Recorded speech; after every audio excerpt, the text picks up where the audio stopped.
So, very most welcome. Good morning, dear boys and girls, and all our viewers. You are welcome. My name is Katunku Timothy, your science teacher, and we are still continuing with our topic of classification of plants. Just to remind you that yesterday the PS mentioned about the curriculum. That the curriculum has not changed. I want my dear fellow teachers to get me clear here. The curriculum has not changed, as some media put it, some newspapers.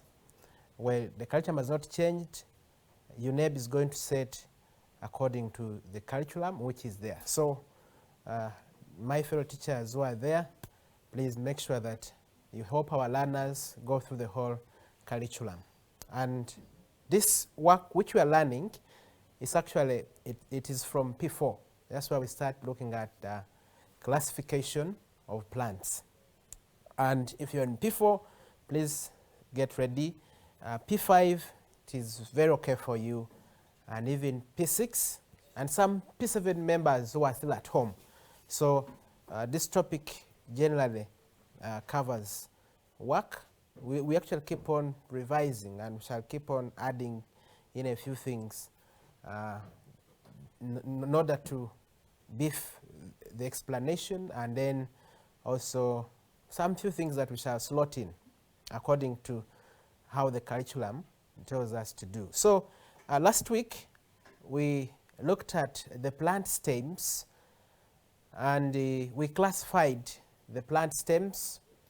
We saw that the plant stems are in different categories.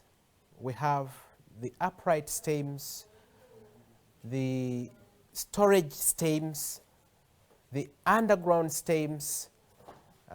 We have the erect, or that those are upright or erect stems. Now, and due to time, we were unable to complete that. And today we are now looking at the final part of the plant stems. And if all goes well, we shall also look at the propagation, and probably next week we shall be looking at something different about photosynthesis in the leaves. Well, we're going to look at the plant stems, and that is, let's start by looking at actually we're going to start with the storage stems. The storage stems.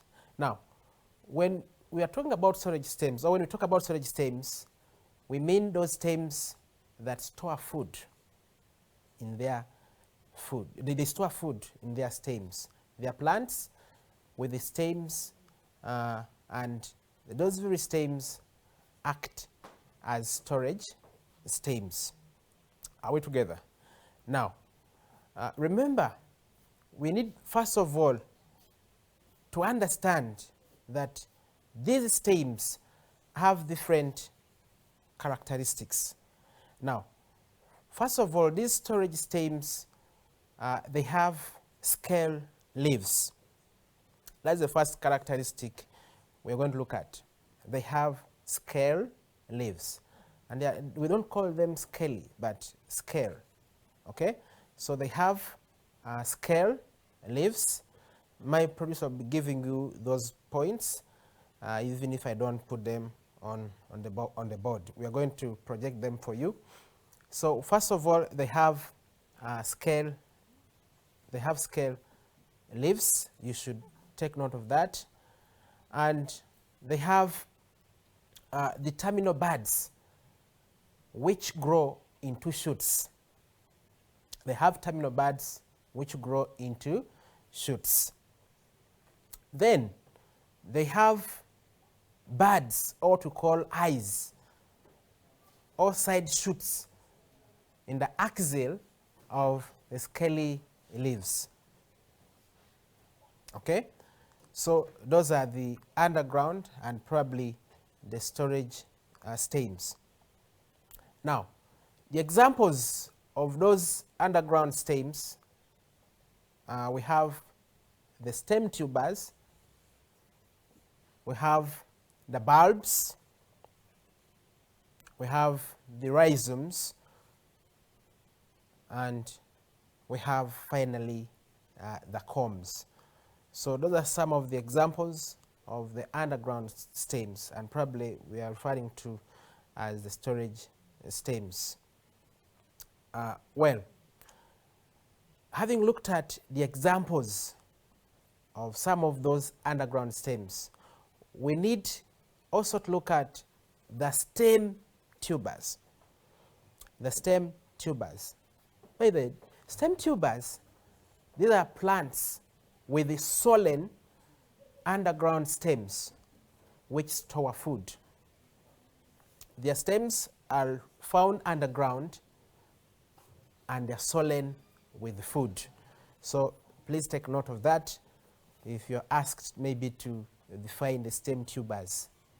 They are plants with the swollen underground stems which store food. And the common examples, we have the Irish potatoes, and we also have the white yam. Now, an Irish potato, as you see it here, this is an example of a stem tuber. This is an Irish potato, and it's an example of a stem tuber. This is a stem. Now, when you look at it, it develops the adventitious roots, and it has buds that grow on it. It has what we call the eyes, like what you see on your screen. Okay? Now, when you look at this Irish potato, a producer is going to zoom it such that you're able to see. This is an eye, if you see this bud here. So it is termed as the eye.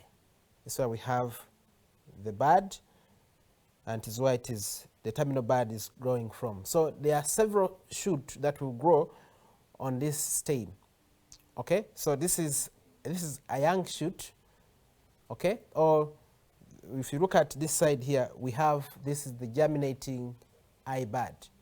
The roots are there, though on this one they are not seen. The roots are there. So this is a stem, but it grows underground, and it stores food. And that's why we are terming it as a stem tuber, because it is swollen with food. It actually stores food. When you cut it inside, you will realize that this is how it looks like. And when you eat it, there's some food values that you will get from this Irish. You get their starch, okay? You get there's carbohydrates. So this is a stem tuber, and we are saying that a stem tuber is that plant with the swollen stem, with the underground swollen stem that store the food. Okay, now we've talked about two examples. Don't forget, we've talked about the white yam, and we've also talked about the Irish potato. Those are the common examples, and that is what you should always give in case you're asked to maybe identify, to name, to give examples of the stem tubers. Now, the next that we're going to look at are the rhizomes. The rhizomes. Now, the word may sound new to my P4 student, but a rhizome is that underground, it is a horizontal underground stem with the stored food. It is a horizontal underground stem with stored food. Let me say it is horizontal. Now, if you've already looked at those lines, this is horizontal and this is vertical. This is vertical, the line, this is vertical, and this is the horizontal. Now, when it is growing in this direction, this is horizontal and this is vertical. So a rhizome is a horizontal underground stem with stored food. So this is how its stem looks like, oh, this is how it appears while underground. To someone who is still wondering what is underground, underground tuba tutegeeza wansi muki mutaka. Okay, so these rhizomes, for them their stems grow mutaka but in a horizontal way. So we are saying rhizomes are horizontal underground stems with stored food. Hope we are together. And we have several examples. We have ginger, is one of them. My judge will call it ginga, okay, but the right sound is ginger. Then we have canna lily.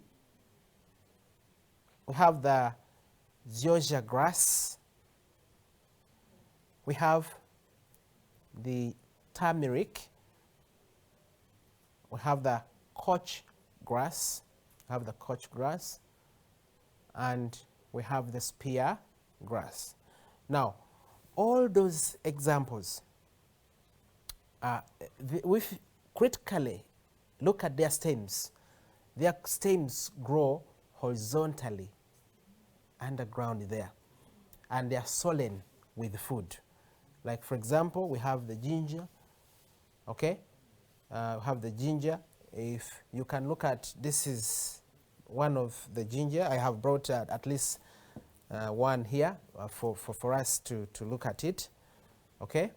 Then we have also in the illustration that you're seeing on right on your board, okay? That is ginger, and that is how its stem appears while underground. We have the adventitious root, and there are several nodes that keep on developing from that stem. We have also the bud and the scale leaf. Okay, so that is the rhizome, and there we have the spear grass, and then the zoysia grass. So we have the zoysia grass right there for you.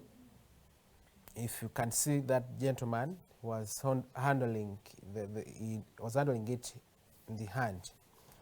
So those are some of the examples of the rhizomes. Remember, we've said that rhizomes are horizontal underground stems. And I want us to look at that other image.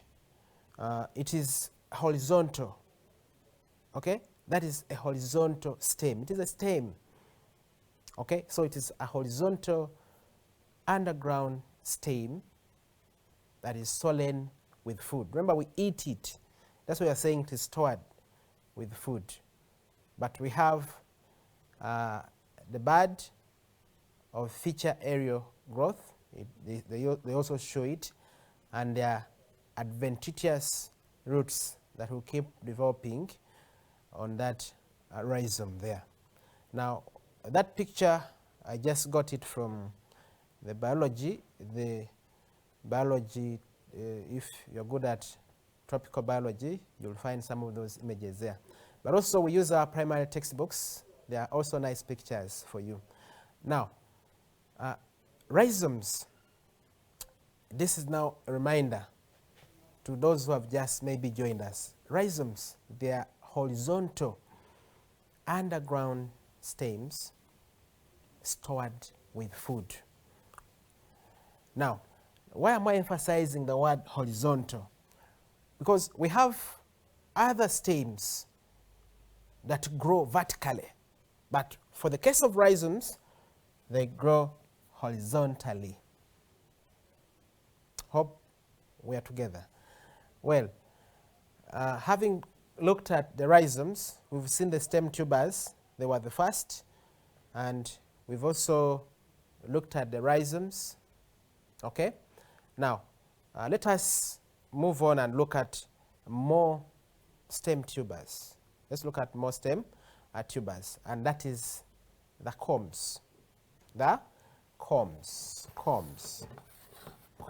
and this is how it is spelled, corms. All right, corms are vertical Now, when you look at me, I'm standing vertically. Okay? So combs are vertical underground stems with stored food. If you look at their stems grow vertically like that while underground. Okay? They grow vertically like this. Those are combs. Combs are actually, they are short. Their stems are very short. So they are short vertical underground stems with stored food. And we have the very good examples are the cockeyams, you know them, the cockeyams, the crocus, and we have the gladiolus. Okay, the gladiolus, the crocus, and we have the cockeyams. Those are very good examples of combs. They have short vertical underground stems, but those stems have food. And that's why we classify them as stem tubers, because they have those underground stems that store food. Is that okay? Now, I think you can now get the difference between a rhizome and a comb. Rhizomes, their stems grow horizontally. They grow horizontally. And when it comes to the combs, their stems grow vertically. That is the difference between those two. But they are all stem tubers. They are all stem tubers, meaning they store their food in the underground stems. Now here I want to remind you that sugar canes are not stem tubers. Why? They've not heard me talking about them. They are not. Because yes, they store food in the stems, but the stem of a sugar cane is not found underground. Hope you get the point. So if they ask you why are sugar canes not regarded as stem tubers, okay? They don't have the underground stem that store food, okay? So while stem tubers, we refer to those underground stems that store food, and we've seen them that they are classified into a rhizome, and then we also have the combs. Hope we are together. Now we're going to look at the next one, and that is the bulb or bulbs. I'm sure you must have discussed that in your primary 4. You must have looked at that, the bulbs, and this is not new. Well, you may ask yourself, I'm not meaning the bulb in your sitting room. No, I'm not meaning the bulbs in your class. No, we are looking at the bulbs, the short underground stem with swollen, fleshy leaves. Well, bulbs also have stems. They have those underground stems. Okay? So a bulb, if you're asked, is a short underground stem with the swollen, fleshy leaves.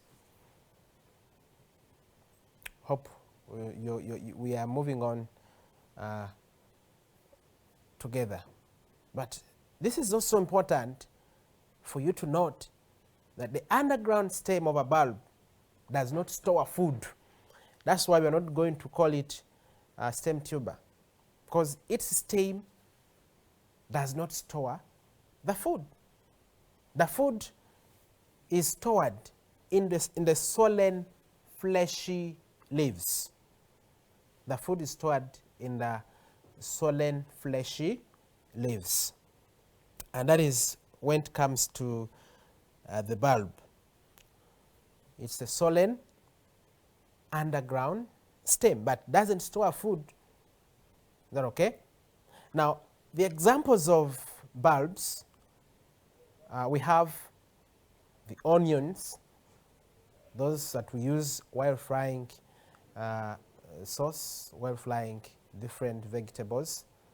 We have garlic. We have the spider lily, and we have the shallot. Those are all bulbs. Is that okay? So, we've looked at an onion. This is an onion and stores food in the fleshy leaves, but its stem is actually very short and is just found below that. Its stem is a short one. It is found underground, but the difference here is that it doesn't store the food. Okay, we also have this is okay. We shall look at that when that time comes. But also, I want us to see more other examples right there on your screen. We are going to show them to you. Those are some of the more examples of the bulbs. Remember, bulbs have mainly glucose. They have glucose, but also there are other food values that we get from them. We have garlic there for you. I'd brought it here. Remember, these days they're advising us to use garlic, to use ginger, that they are good sources of vitamin C that will help boost your immunity against the COVID-19. Okay, so we have garlic, we have ginger for you. Please, if you can afford them, feel free. Then we have the spider lily. They are also examples of bulbs. They are good examples of bulbs. Okay. Then, before we go to that, I want to remind you again that an onion is a bulb. We group it under bulbs because of this short underground stem. But its food is not found in the stem; it is found in the fleshy leaves. It is found in the fleshy leaves. Now, we are going to look at the structure of a bulb. We are going to start with these. If you can see the first leaves, if you peel them off, you realize that they are a bit dry. These are foliage leaves. And then when you peel them off, you'll move to another layer. And this is the scale leaf, or the scale leaves. So we have the scale leaves right there. Then when you cut it, when you cut it into two, when you cut it longitudinally like this, you'll observe the white leaves, and these are the fleshy leaves that store the food. These are the fleshy leaves that store the food, these white. Then we also have the axillary bud. Only that this one is not properly seen. The axillary bud, which grows right from the stem, and we have the stem here. But the onion has the adventitious roots. But if they ask for the system of roots, they are the fibrous root system. If they ask for the system that onions have, they have the fibrous root system. But if they ask you to name these roots, these are adventitious roots. I want my producer to give you that illustration such that you're able to to draw. I want my process to give you that structure such that you draw. As you sit there, we have the foliage leaves,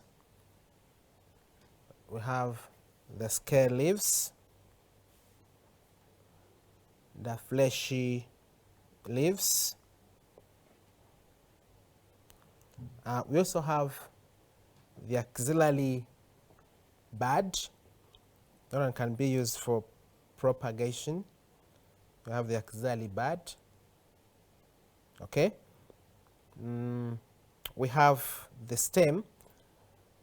The stem holds all the leaves together. The stem holds all the leaves together.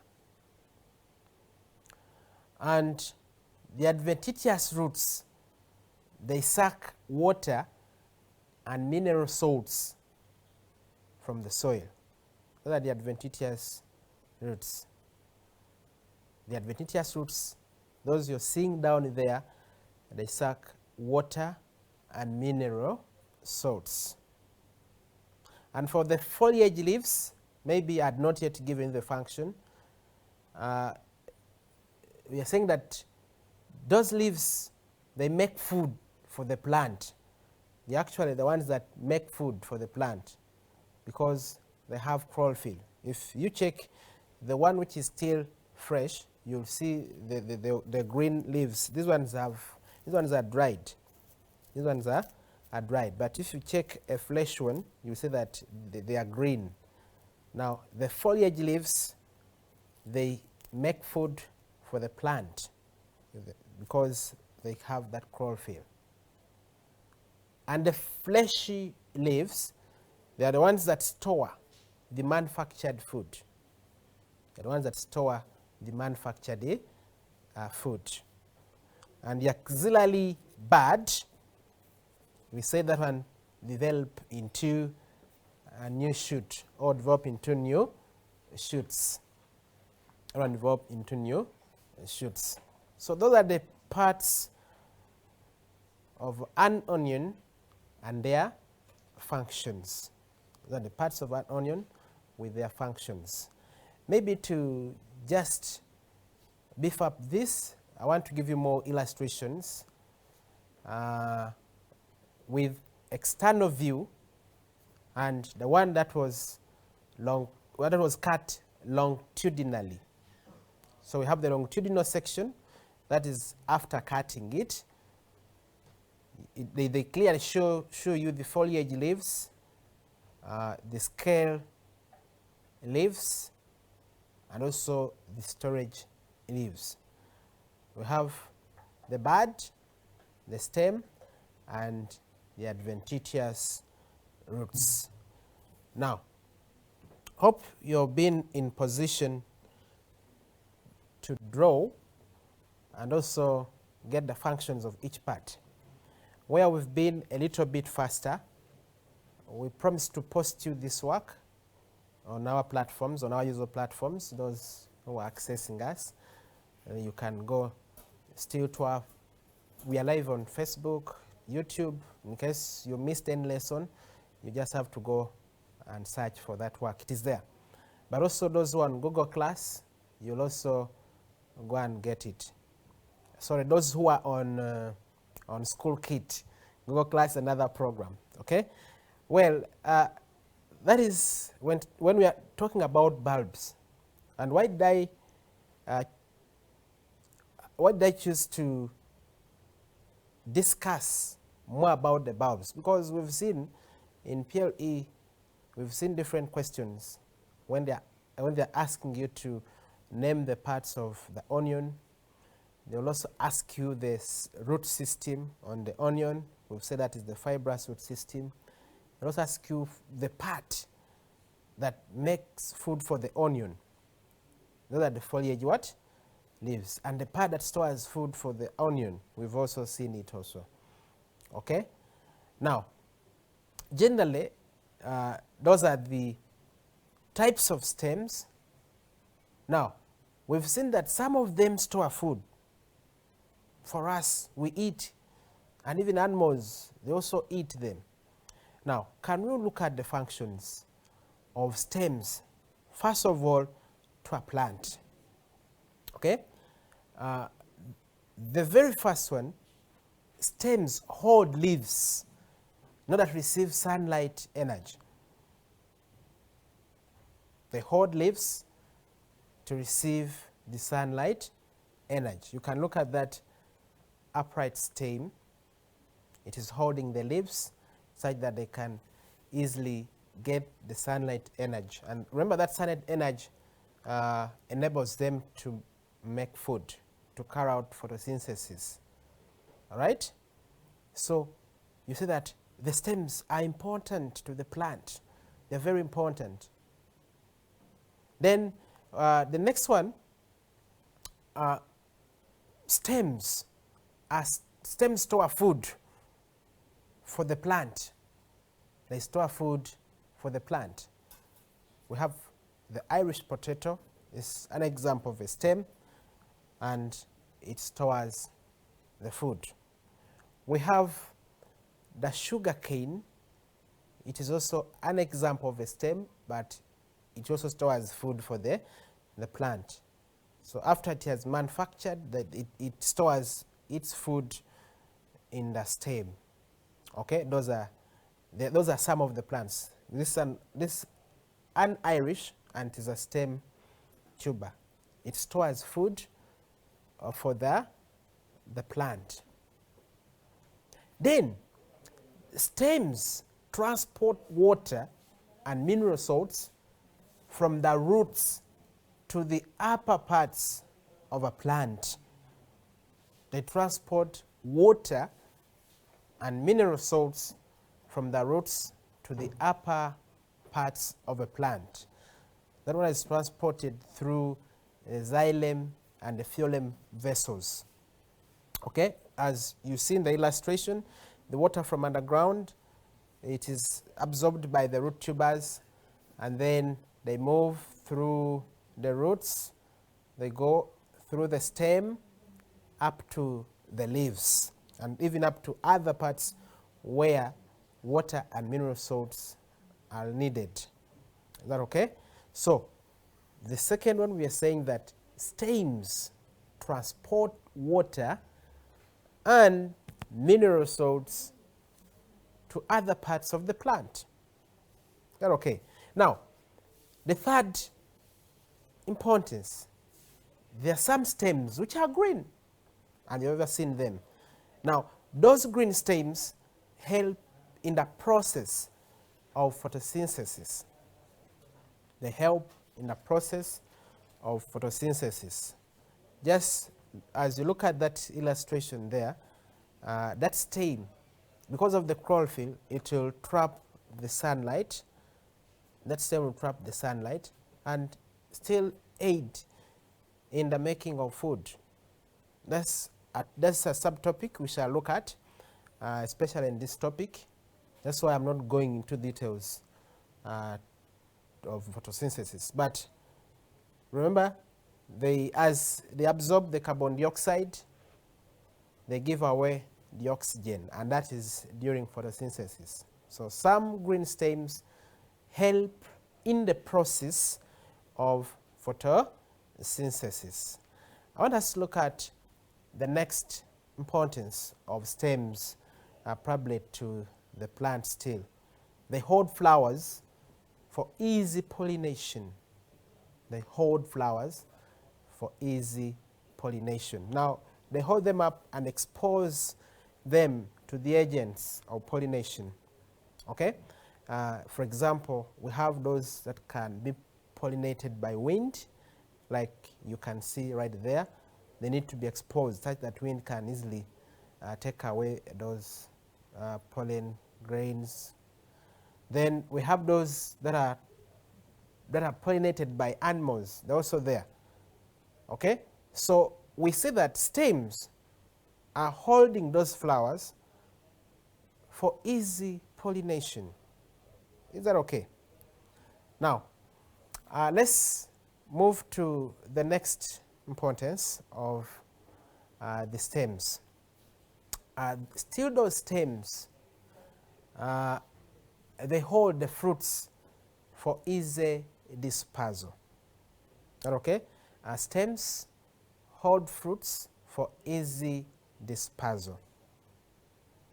Hope you're okay with that. They help. Once look at, for example, that of an orange, the mangoes. Just there's a simple mistake there. We've forgotten their word. You take note of that. So we are saying that stems hold fruits for easy dispersal. So you include there the word hold.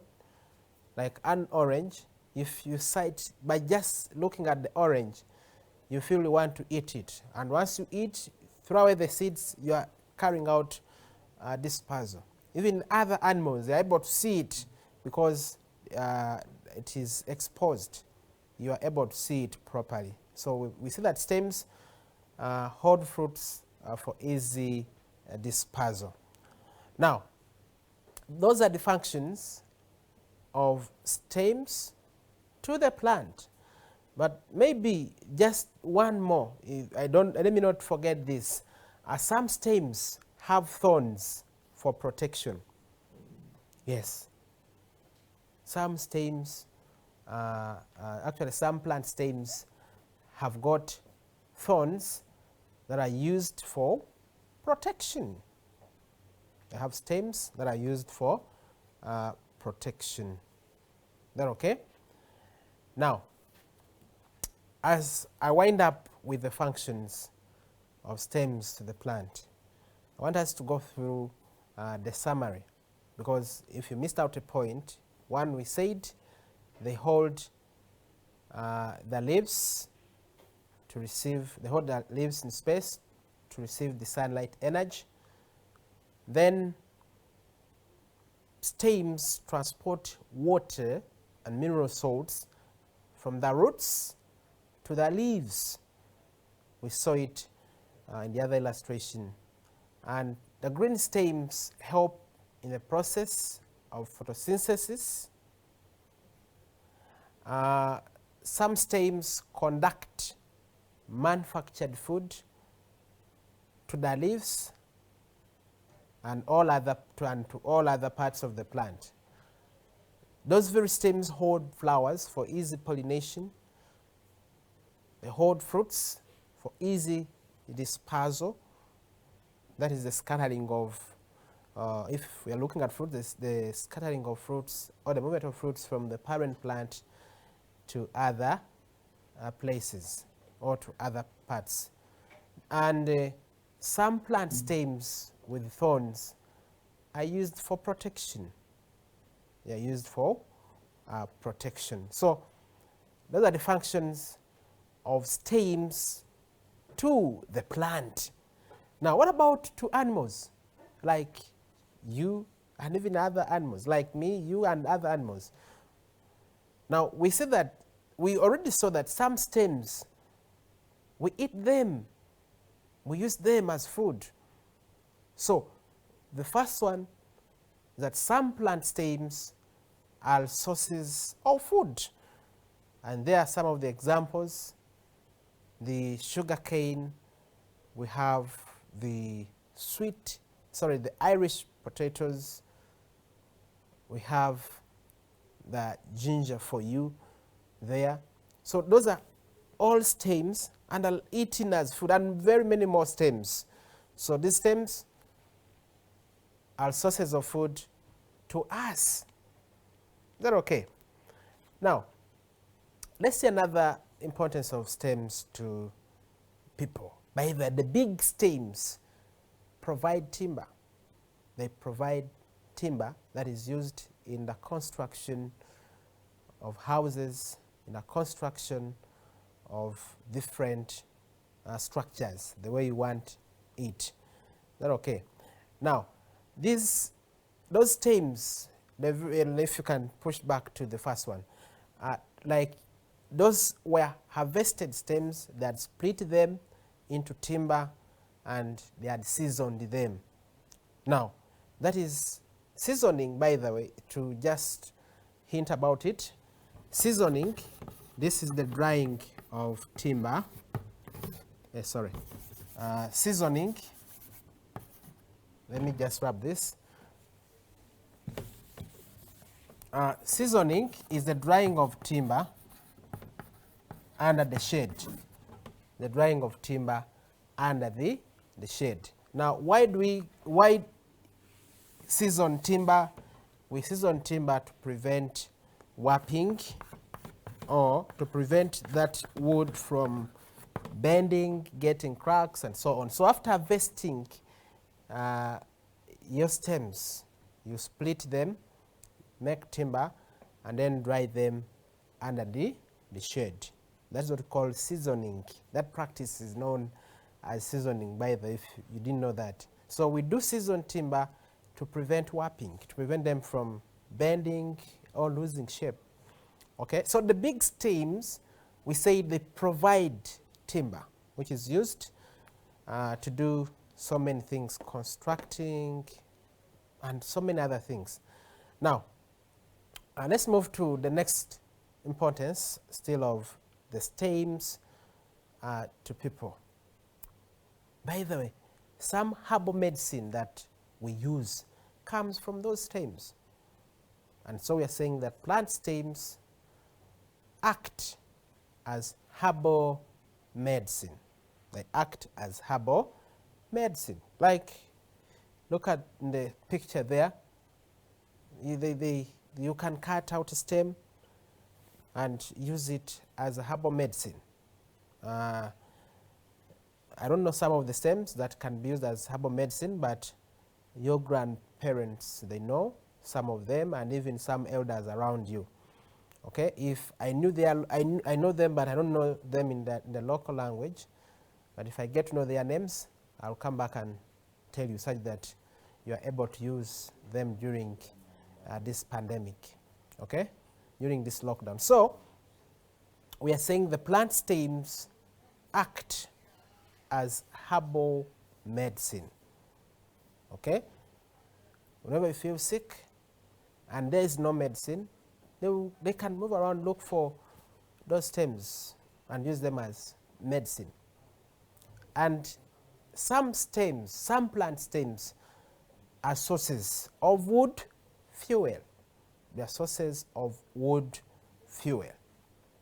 They are sources of wood fuel. Those are plant stems. You have to just cut them into small pieces, then dry them in order to get firewood.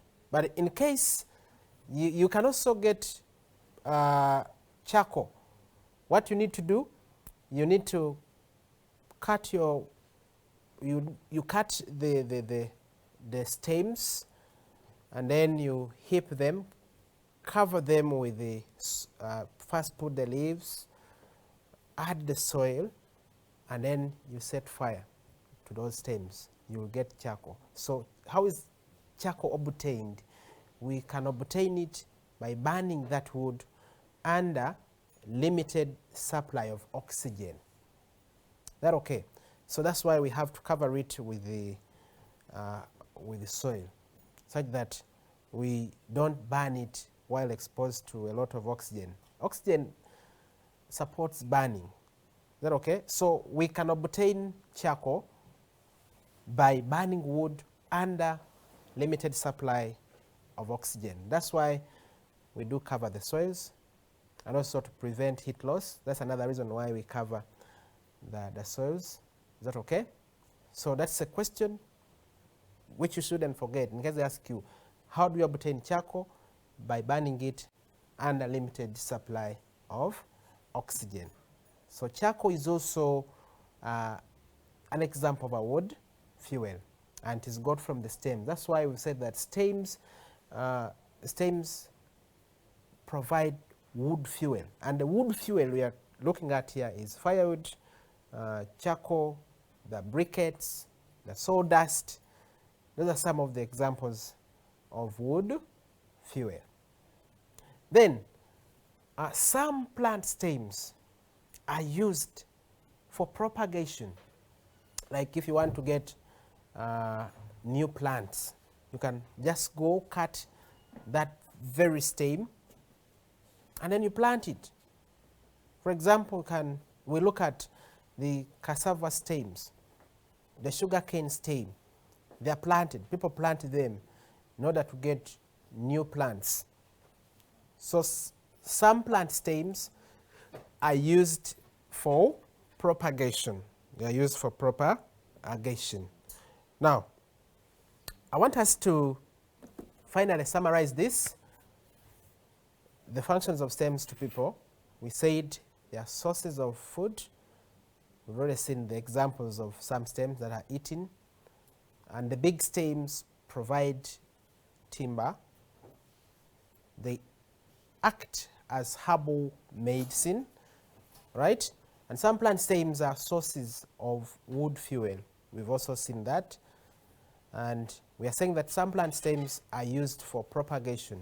For example, we've seen with cassava, we've seen with the sugar canes, and even some other flowers. Is that okay? Now, that is it with the plant stems. But this is also very important. We need to know where these plants come from. Now, they come from through the process known as propagation. In order to prevent extinction of plant species, we do carry out what we call propagation. At times, we use the artificial means. You can do it with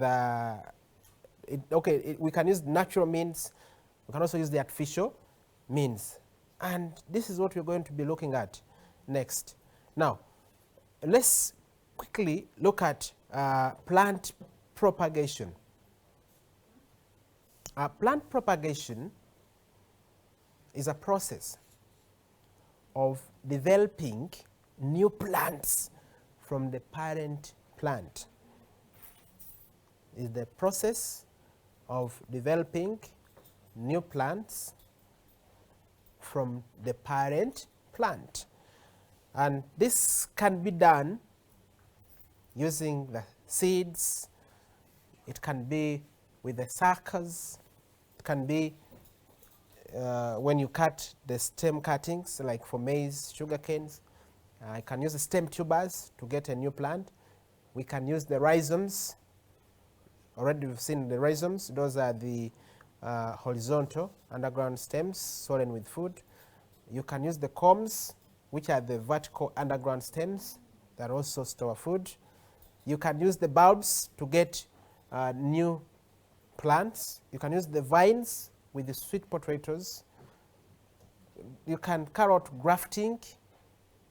It can be through maccoting. It can be through layering, and finally budding. Those are some of the methods of propagation. We can use those variables, and you're going to see the examples of those seeds, examples of those plants that are propagated by each method there. Now, propagation we classify it into two types. We classify them into two types. We have the seed plant propagation, and we have the vegetative plant propagation. Is that okay? We have the seed propagation, and we have the vegetative plant propagation. Now, with the seed propagation, it's a type of propagation where plants develop from seeds. That's why we're calling it as seed propagation. We get these plants from seeds. And for the examples, we have the groundnuts, the beans, rice, sorghum. We have the peas, the tomato, onions, and the cabbage, and many more, even carrots, many more there. So those plants are propagated using seeds. If you want to get new plants, then you have to go and plant the seeds. I know some of you are practicing farming, which is very good. I encourage you to keep it up. Okay? So seed propagation is a type of propagation where plants develop from seeds. Is that okay? And if they ask you the examples, examples are really very many, but those are some of them.